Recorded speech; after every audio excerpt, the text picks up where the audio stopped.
In the heart of Alabama's wetlands, where nature thrives in harmony, a mother whooping crane guards her precious chicks.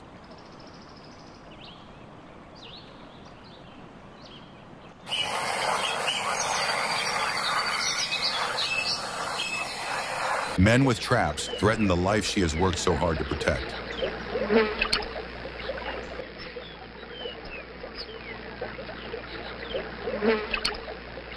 A mother senses the danger and prepares to defend her chicks.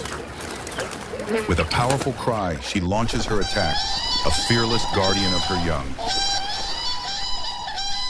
The men flee, defeated by the mother's bravery. The wetland remains her domain. The mother crane shelters her chicks, a reminder of nature's strength and the need to protect it.